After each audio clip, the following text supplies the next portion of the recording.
What's up? Welcome back to the Armor of God Woodworks, and we're in one of the assembly rooms. Got a huge stack of cabinets behind me right here that are almost ready to be finished. We'll be doing those next week. And man, it's Friday. We had a great week. Got a lot of stuff done. Got a lot of stuff finished up. And it was a great week.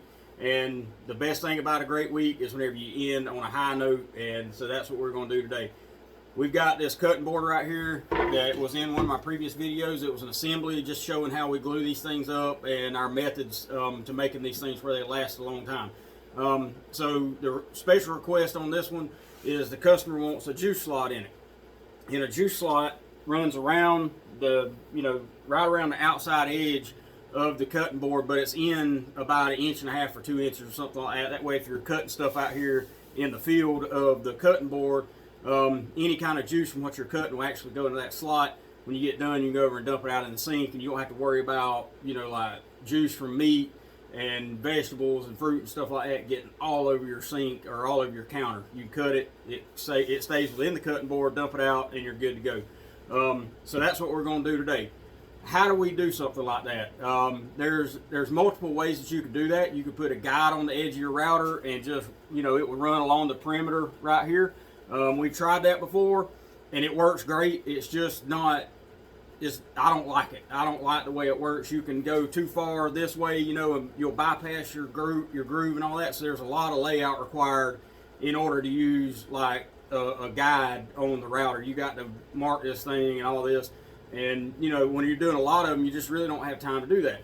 So the easiest way to do that is with an adjustable jig. Where do you buy an adjustable jig for one of these things? You don't. You buy parts for an adjustable jig and then you build your own. And when you own a shop and you got a little bit of spare time on your hands, building jigs is a great way to relieve stress. It's a great way just to hone in your skills and try different things. You got to be real accurate on measurements because this is made out of T-slot track, so you got to be real accurate. Whenever you're running your grooves and dados and stuff like that this stuff fits really tight and that it's nice and flush with the top. Or either just set just a little bit shy of the top because you want everything to slide freely. So how does this thing work? Well, let's check that out. I'm going to see if I can get you an overhead view of this thing and try to explain it to you.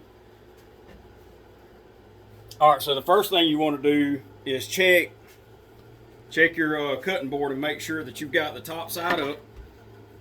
And this one right here, yep, this is the top side right here. So I want to make sure that I've got this side facing up so that whenever I cut my groove in, that it'll be on the face side. All right, so the first thing that you'll notice about this is this piece right here is fixed. It's permanently attached. It's glued and screwed down into my 3/4 spoil board down here. And so it doesn't move. It's fixed all the time. And it's a perfect right angle to the main base that's on the bottom of this piece right here. This slide right here is adjustable only left or right. I don't need it to move any other way. It adjusts left or right. I've got my slot is a little bit bigger than my bolts in my T-nuts. That way, if my cutting board's just, if I need to adjust it just a little bit, I've got room to do that, because doing all the sanding and all that stuff, it may vary just a little bit. So you want to make sure that you can adjust this. Because this piece right here can, it can get out of whack too. So you just want to make sure that this right here can kind of flex around a little bit, but not so big that these screw downs won't hold really tight. And you need to make sure that when you tighten these things, that you tighten them, and you can't tighten them anymore, because if it ever moves, it'll ruin your whole piece. And, by the time you get to, to this stage in one of these things, you got a lot of time and money invested in it, and you really don't want to screw it up. All right, so if you're coming over here to this piece, and you want to make sure all this stuff's been dusted off. I've blown it off 3 or 4 times just to make sure we're good and clean. And so the next stage of this is my bottom piece right here. I want to make sure that it's shy of the end of my cutting board up this way, because I've got this piece that's got to slide over to it. Why does it need to be shy? Because if it's coming past and this piece doesn't go all the way and butt up against right here, then whenever my router comes in, it's going to start running off, because this piece right here has veered off because this was too far past. There's a lot you got to check and make sure you get right before you set a router in this thing. So what do we do with this piece? This piece is adjustable this way and back, and it's adjustable in and out this way. So I can accommodate a wide variety of cutting boards in this thing. And I really don't know what my max size is, but this one right here is 14 by 19, and you can see that there's plenty of room around my jig to allow for, probably 30 by 30, I would imagine. So this piece right here, all I'm going to do is I'm going to slide it till it touches my cutting board, and I want to make sure you can see that it's following all the way up, and it's tied against that piece right there. Now here, I want to make sure that this is a little bit shy of the end going back that way. So I'm going to pull it down, and I'm going to allow myself about 1/8 of an inch, push everything over tight, and I'm going to tighten up this nut. Then I'm going to tighten this one up, keeping good pressure against it, and making sure that it doesn't slip in any direction, because if it ever does, you'll have a messed up juice slot. Alright, so that's 3 sides of it. We got this side, that side, and this side set, and it's ready to run the router on that. Or is it? I think I got one more adjustment to make. One more, and this is the last one. This piece up here, it just slides all the way down. Touch the cutting board with it, pull it down nice and tight, make sure everything's fitting like it's supposed to. Tighten up the T-nuts on the back, and make sure you pulled it down. And there's no room for error in this thing. Alright, so now, the way that I built this thing, my router will run along this edge right here. And it'll come around and follow down in this. So, this right here is not utilized. This is my spacer right here. And I made this a little bit taller right here so you could grab it and pull it. And make sure that you keep plenty of tension on that whenever you're tightening everything up. So I made sure I had plenty of place to grab with my hands, and it also reinforces these pieces and keeps them from just kind of moving and wiggling and stuff like that. I don't think they ever would, because they're about 4 inches wide, but you want to take every precaution you can when you're doing stuff like this, because you're now tied in with this thing and you really don't want to mess it up at this stage. If you mess it up earlier in the build, it's really not that big of a problem, but where we are right now, this thing's sanded down, it's beautiful, and we want to make it, turn out really nice. So what are we going to do now? So I've got a 1/4 cove bit that's in my Bosch Colt router, and this is my little router. And so it's the Bosch Colt 1.25 horsepower.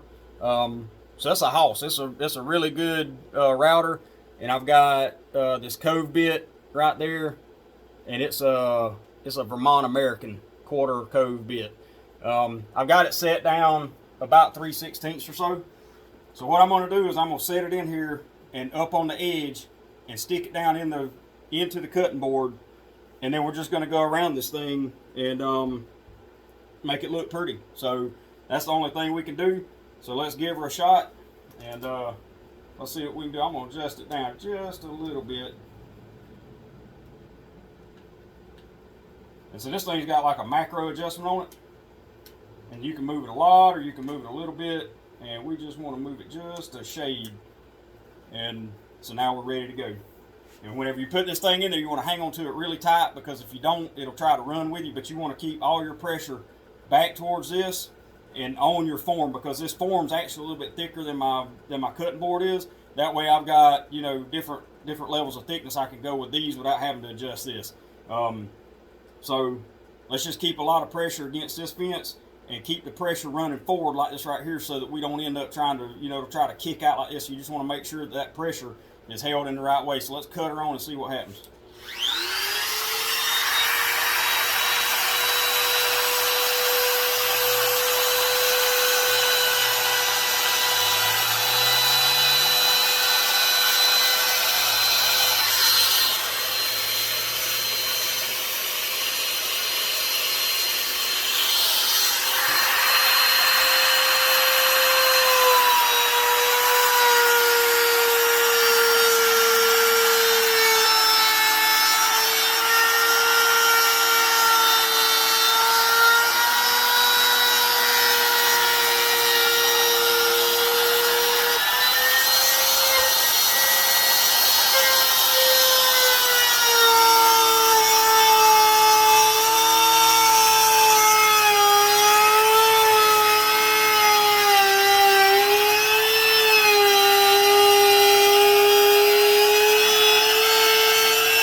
Alright, so that's pretty much it. So what do we do now?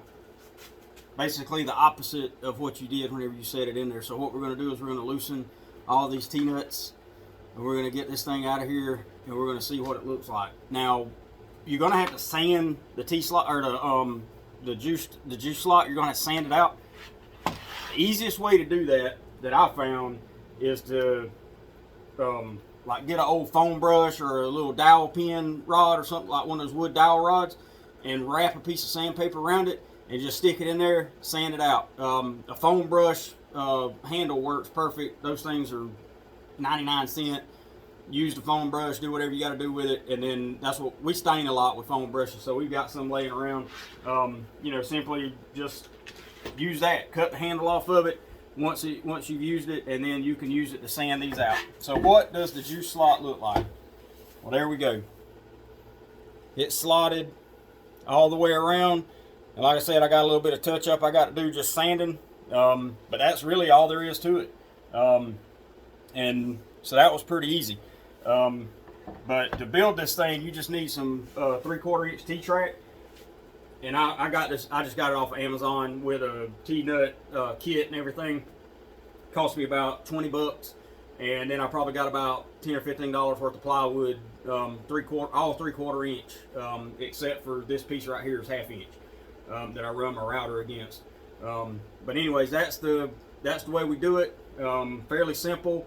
If you like it, give me a thumbs up. Subscribe to Armor of God Woodworks and stay tuned for more content. And we hope you love woodworking as much as we do. Because remember, if you're not learning, you're dying.